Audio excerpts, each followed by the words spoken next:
Alors bonjour à tous, j'espère que vous allez bien. Aujourd'hui on se retrouve pour le test du Oppo Reno 6 et du Oppo Reno 6 Pro. Vous savez, vous vous rappelez que j'ai fait une vidéo de déballage, un petit unboxing rapide. Je vous mettrai le lien pour aller voir cette vidéo qui s'affichera ici ou ici. Voici donc ces deux téléphones et je les ai testés pendant quelques jours. J'espère que vous allez bien. C'est Louise d'Android Fun Tech, c'est parti. Donc voilà, dans ce test ici, je vais tester les deux en même temps et je vous mettrai les caractéristiques globales de ces deux téléphones ici sur l'écran. Je ne vais pas rentrer dans les détails techniques, on va plus s'attarder sur l'aspect esthétique des deux, savoir lequel j'ai préféré moi personnellement dans mon test, voir les photos de l'un et de l'autre. On va essayer de comparer, de montrer des vidéos pour voir la différence entre les deux, pour vous aider à choisir au mieux votre téléphone, ou le Oppo Reno 6 ou le Oppo Reno 6 Pro. Esthétiquement, ces deux téléphones ont un look différent. Celui-ci il change carrément des téléphones Android qu'on a l'habitude de voir, dû à ses faces ici, ses côtés, ses tranches qui sont plates, contrairement à la plupart des smartphones Android, en tout cas sur les côtés qui sont plus arrondis. D'accord, ce look évidemment n'est pas sans rappeler ici certaines marques à la pomme. Maintenant, voilà, ça c'est le côté esthétique. Maintenant, on va voir le côté plutôt technique des deux en vitesse et le ressenti que j'ai eu à propos de ces smartphones. Alors, tout d'abord, ils se ressemblent beaucoup au niveau OS. Évidemment, c'est le même OS. Hein. On tourne ici pour les deux. On va les vérifier. À propos du téléphone, ici, donc les deux tournent sur la version ColorOS V11.3, d'accord. Pour le Oppo Reno 6 5G, donc on a la version d'Android 6. Ici, on a 8 Go de mémoire RAM avec un processeur Dimensity 900. Et ici, une capacité de stockage pour le Oppo Reno 6 5G de 128 Go. Et ici, par contre, donc on tourne également sur Android 11 pour le Oppo Reno 6 Pro, avec un processeur, par contre, là c'est là que ça change, un Snapdragon 870 de chez Qualcomm directement. Donc déjà, on a une différence de processeur ici qui est quand même énorme. Hein. On sait que le Snapdragon 870 est bien plus puissant qu'un Dimensity 900. Maintenant, après, ça va dépendre de l'utilisation que vous aurez de votre smartphone. Si vous voulez faire des gros jeux, des choses assez puissantes et lourdes, ben voilà, déjà c'est simple. Rien que pour ça, vous pourrez déjà partir sur le Oppo Reno 6 Pro 5G. Maintenant, si vous voulez juste voir du contenu multimédia ou quoi que ce soit, le Oppo Reno 6 suffira largement. Encore une fois, si vous êtes un gros gamer ou quelqu'un qui aime bien faire des gros jeux et des grosses choses, partez sur le Pro, c'est déjà mon conseil, rien que pour cette partie-là. Maintenant, la partie photo, vous verrez dans les comparatifs, je vais vous mettre, on va voir tout de suite ici que évidemment les appareils photo, les capteurs photo ici sont plus puissants que sur l'Oppo Reno 6, mais ça sera à vous de vous faire votre propre avis dans les photos que je vais vous mettre ici dans cette vidéo. Et vous verrez, vous jugerez de la capacité photo de l'un et de l'autre, ainsi que la vidéo, la stabilisation, etc.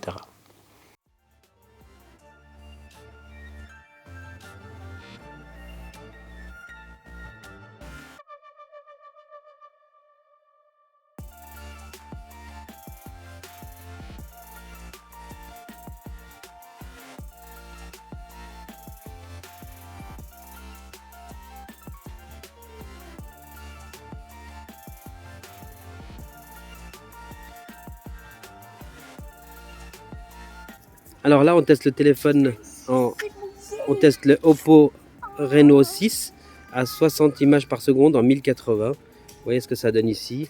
La stabilisation a l'air correcte. Ça bouge un peu quand même. On va tester l'autofocus là.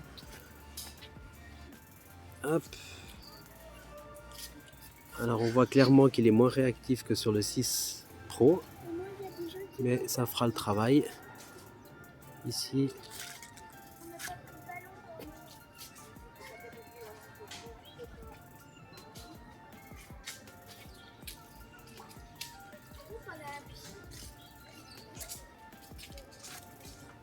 là, là,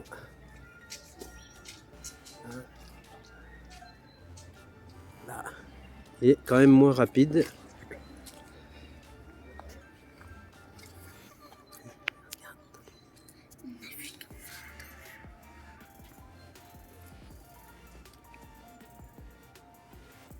Voilà, on va tester en 4K à 60 images par seconde.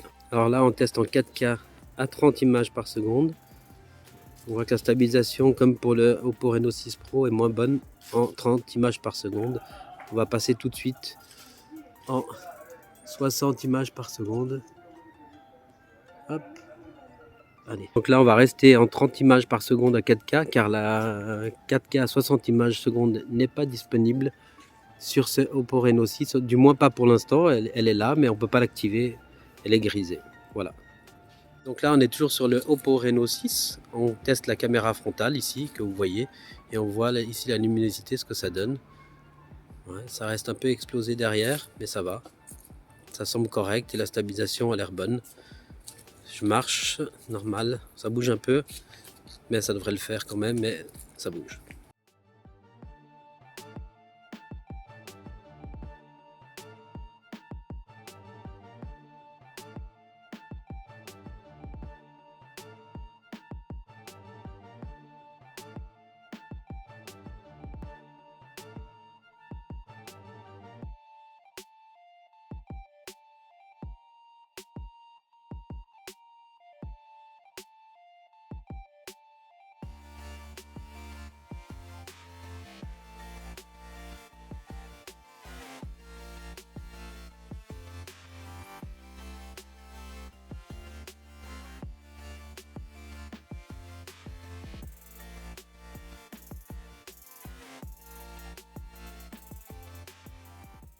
Si vous voyez, on filme avec le Oppo Reno 6 Pro en 1080 en 1080 à 60 images secondes. Vous voyez que ça ne bouge pas, la stabilisation est bonne.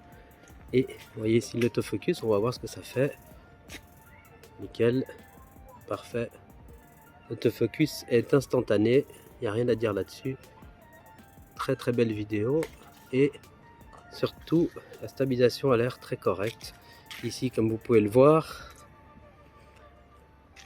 les lumières du soleil, contre-jour. Ici, tout va bien, vous voyez.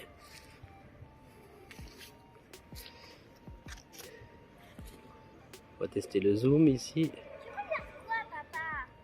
Voilà, le zoom ici, ce que ça donne en 4 fois.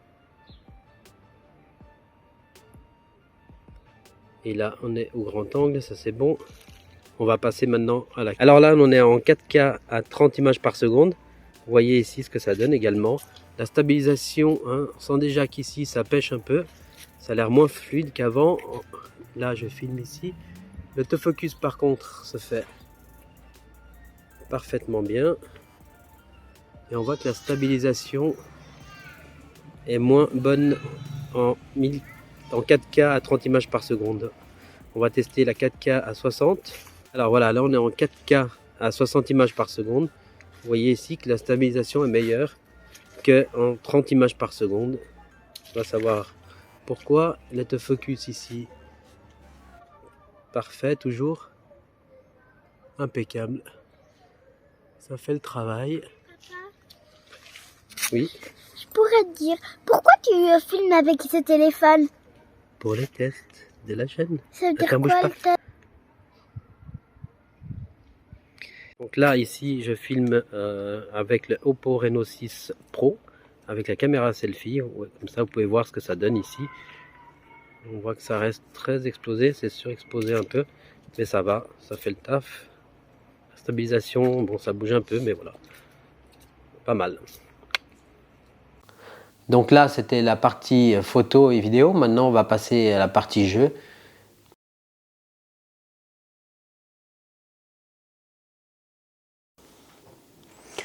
Alors là, c'est Genshin Impact sur le Oppo Reno 6 5G. C'est parti. Donc là, on voit que le téléphone tourne sans problème. Est-ce que je vois quelque chose? de spécial. Ouais. C'est pas... Ah, ça va, il n'y a pas trop de ralentissement, je vois pas trop d'effets bizarroïdes.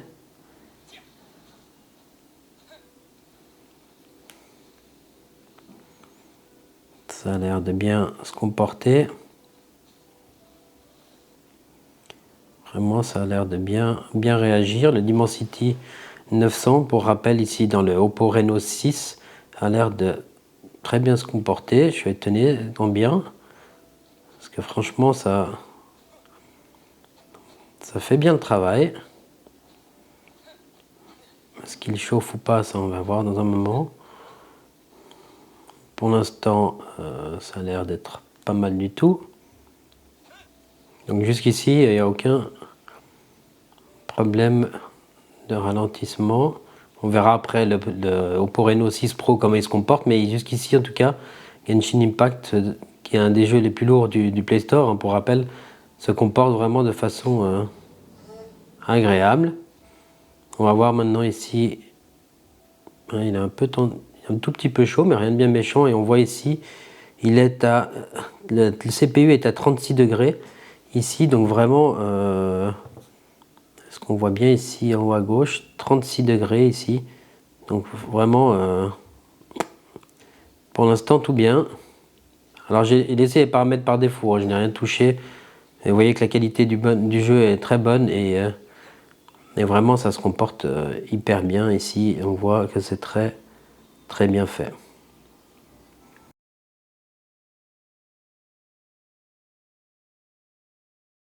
Alors, ouais, bon.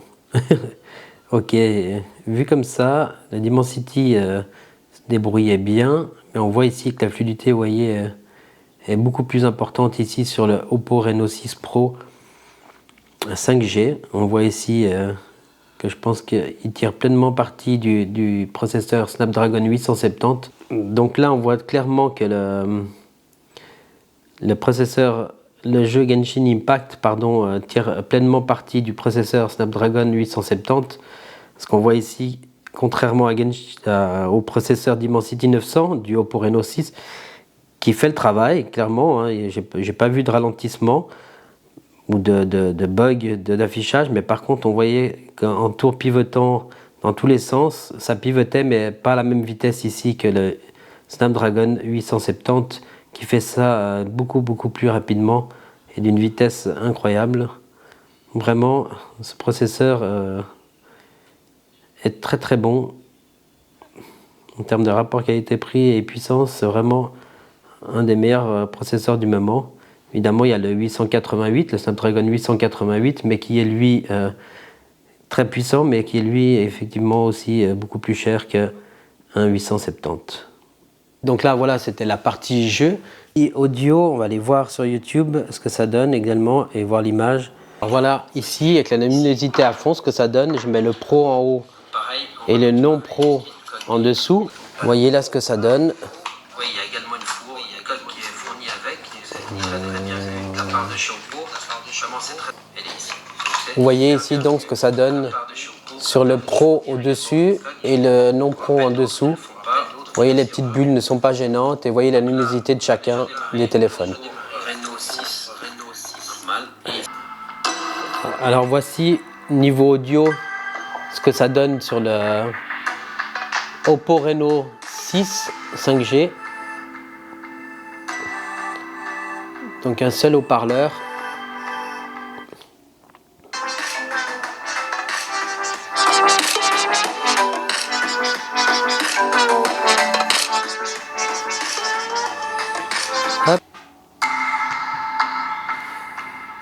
Donc on est toujours à fond.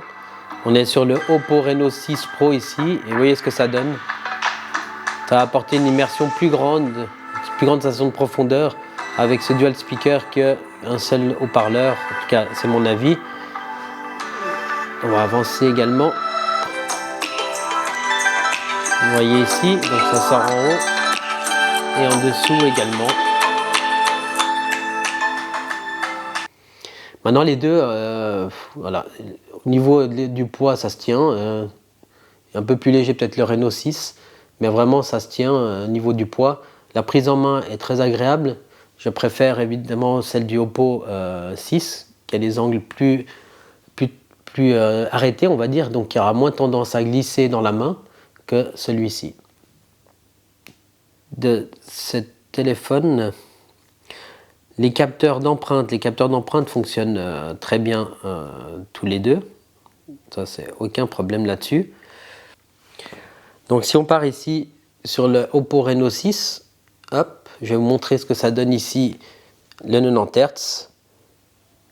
Vous voyez, hop, ici, ce que ça donne, le niveau du 90 Hz, c'est assez rapide, hein. Il n'y a pas de... La différence entre le 90 et le 120 est assez difficile à voir, mais vous voyez qu'ici c'est très responsif et réactif, donc de ce côté-là, pas de souci. Pour la qualité photo et vidéo, Oppo a un savoir-faire bien maîtrisé, hein. Je vous rappelle qu'Oppo possède donc Oppo déjà, OnePlus, Vivo et Realme, qui sont tous de la maison mère BBK Electronics. Donc voilà, le savoir-faire est là, il n'y a pas à discuter. Maintenant, voilà, entre le pro et le non pro, je vous laisserai voir et vous faire votre propre avis encore une fois. C'est à vous de vous décider en fonction de vos préférences, de ce que vous attendez de la photo ou de la vidéo, ou de la partie puissance ou jeu. Donc ma conclusion, c'est que quelqu'un qui n'attend pas de quelque chose, qui ne veut pas faire des photos d'une qualité extraordinaire, enfin avec un détail très important, on va dire plutôt comme ça, et des grosses vidéos ultra stabilisées, impeccables, smooth et tout ça, et qui n'a pas besoin forcément de faire des gros jeux, prenez le Oppo Reno 6, il fonctionnera très bien et vous ira très bien. Maintenant, si vous attendez quand même, vous êtes un peu plus exigeant au niveau de la photo et vidéo et au niveau des performances pour des jeux et de la puissance de calcul, partez directement sur le Oppo Reno 6 Pro, vous ne serez pas déçus. Voilà, quoi qu'il en soit, ce sont deux très beaux smartphones ici que Oppo nous a sortis à des prix assez contenus, malgré encore une fois que la concurrence est rude, très très rude, mais le savoir-faire photo de chez Oppo ici n'est pas à négliger, contrairement à d'autres appareils peut-être qui seront au prix très agressif avec des processeurs beaucoup plus puissants, mais où la partie photo sera un peu dégradée. Voilà. Maintenant, à vous de vous faire votre avis encore une fois, c'est vous qui décidez, vous êtes maître de ce que vous faites tout simplement. Sur ce, comme d'habitude, n'oubliez pas un like, un j'aime, un partage, un commentaire, et n'oubliez pas d'activer la cloche de notification également. Sur ce, je vous dis à très vite, c'était Louis d'Entrephone Tech. Ciao.